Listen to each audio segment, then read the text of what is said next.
তখন আবু বকর এক বাক্যে জবাব দিয়ে কয়, এক রাত্রে 27 বছরের কথা মুহাম্মদুর রাসূলুল্লাহ বলছে, যদি এর চাইতেও বেশি কথা বলতো আমি মুহাম্মদুর রাসূলুল্লাহর কথাকে বিশ্বাস করতাম। জোরে বলুন সুবহানাল্লাহ। আবু জাহেল ডাক দিয়ে কয়, কেমনে কল্পনার কথা তুমি বিশ্বাস করো?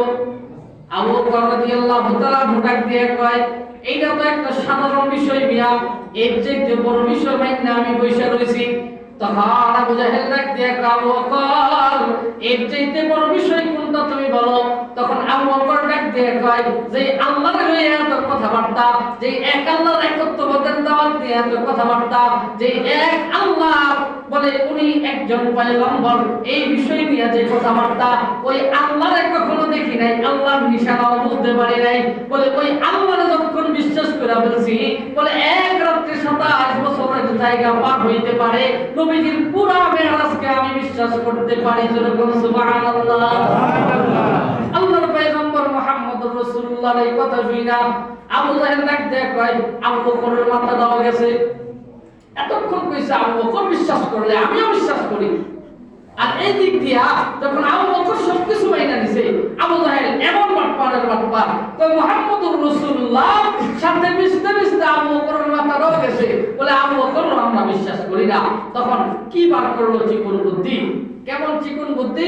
তখন আবু বকর রাদিয়াল্লাহু তাআলার সামনে আল্লাহর পয়গম্বরকে ডাক দিয়ে কয়, মুহাম্মদ আমি বহু আগে একবার গেছিলাম বাইতুল মুকাদ্দাস মসজিদে, আমার যাইতে যাইতে 3 থেকে 3.5 মাস সময় লাগছে, আর তুমি এক রাতে কেমনে যাও? এটা কেমনে বিশ্বাস করা যায়? আল্লাহর পয়গম্বর ডাক দিয়ে কয়, এইগুলি হাসা কথা, যদি গুণ আছে তাহলে পরীক্ষা করে দেখতে পারেন। যেরকম সুবহানাল্লাহ। এই জায়গার ভিতরে কি পরীক্ষা করব? বলে আমাদের মসজিদের সভাপতি সাহেব মিজান সাহেব আসছেন, এখন মিজান সাহেবকে যদি আমি কই মসজিদের ভিতরে যে যে জিনিসগুলো আছে এর ভিতর থেকে আমরা কত কয়টা সুইচ আমগো মসজিদের ভিতরে আছে কইতে পারবেন? না মিজান সাহেব কইতে পারবেন? এর চাইতে আরো বড় আছে আমাদের হাজি সাহেব। হাজি সাহেবও যদি ডাক দেয় কই জানালার কয়টা গ্রিল আছে, হাজি সাহেবের কোয়া সম্ভব? জোরে বলেন কোয়া সম্ভব? মসজিদে কিন্তু এত বছর ধরে নামাজ পড়তে হয়, তারপরে মসজিদের সুইচ ফ্যান কোনো কিছু সম্পর্কে আমরা ওই রকম গণা বাটা কইরা আমরা কোনো সময় করি নাই, অথচ আমরা দান সদকা কইরা এগুলা করছি। আমি একবার কুমিল্লা মাহফিলে গেছি, নতুন আমারে কয় জাদুঘরে গেছেন, কয় হ, কয় দুইটা এক নম্বর গেটের যেই ইয়াটা আছে, এই পুকুরটা আছে, এই পুকুরের নামতে কয়টা সিঁড়ি আছে? কারণ আমিও চিন্তা করে দেখি জীবনে কতবার গেলাম ছোটকালীন সময় থেকে, নানির বাড়িও সোনারগাঁ, জীবনে কোনো সময় সিঁড়ি গুনছি নিজে কয়টা আছে। তো এইভাবে আল্লাহর পয়গম্বরকে আটকানোর জন্য আবু জাহেল ডাক দেয়, মুহাম্মদ আমি জীবনে একবার গেছিলাম, একদম জীবন মানুষ আছিল, কিছু কিছু ঘুরতে আইছে জিনিসপত্র, এর লেগে আবু জাহেলে ডাক্তার কইতেছে মুহাম্মদুর রাসূলুল্লাহকে, যে তুমি যে সেই জায়গাতে গেছো, বিশ্বাস করো যে বাইতুল মুকাদ্দাস মসজিদের ভিতরে কয়টা পিলার আছে, আর কোন পিলারটা ছোট, কোন পিলারটা বড়, কোন পিলারটা মোটা, কোন পিলারটা সিউর, এই পিলারের বর্ণনা যদি দিতে পারো তাহলে বিশ্বাস করো তুমি বাইতুল মুকাদ্দাস গেছো, আর এইটাও বিশ্বাস করো তুমি যে আল্লাহর কাছে গেছো। সুবহানাল্লাহ।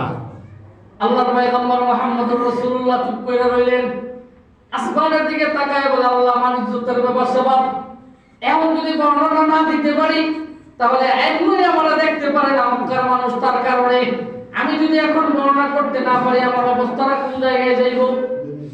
আল্লাহর পয়গম্বর মুহাম্মদুর রাসূলুল্লাহ সাল্লাল্লাহু আলাইহি ওয়াসাল্লামের দিকে তাকায়া আমার আল্লাহ পাক রব্বুল আলামিন কই, নবী গো আপনার মেরাজে আমি আল্লাহই দিছি, এই মেরাজের ঘটনা সত্য প্রমাণ করার দায়িত্ব আমি আল্লাহ।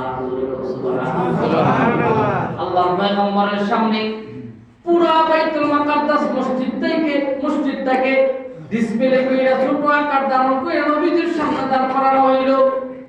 জিবরাইল আমিন এই দাঁড় করানোর পরে ডাক দিয়া বলে, নবী গো এবার পুরো মসজিদটা কইরা চোখ করে বুলায়া কোনটা কিরকম, কোনটা দেখতে কিরকম সবকিছু আপনি আস্তে আস্তে বর্ণনা করতে থাকেন। যেরকম সুবহানাল্লাহ।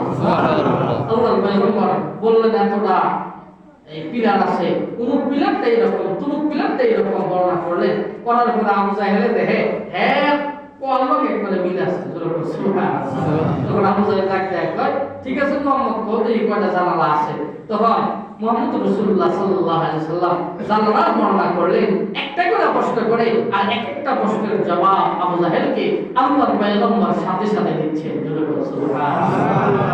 আল্লাহ পাক রব্বুল আলামিন দুনিয়ার সকল মানুষের বিপক্ষে চলে গেলে আল্লাহ যদি তার পক্ষ হয়ে যায় তাহলে দুনিয়ার মানুষ মিলেও তার বেয়াদবি করতে পারবে না। আল্লাহ ইমানদারদের দায়িত্ব আল্লাহ নিজের হাতে নিছে এবং ইমানদারদের রক্ষার দায়িত্ব আল্লাহ নিজ হাতে নিছে। এই জন্য ইমানদারদেরকে আল্লাহ সুবহানাহু ওয়া তাআলা যুগে যুগে বাঁচায় আনছেন, রক্ষা করে আনছেন, বলে কিয়ামত পর্যন্ত আল্লাহর দ্বীনের কাজ আল্লাহ নিজে অটুট করে নেবেন।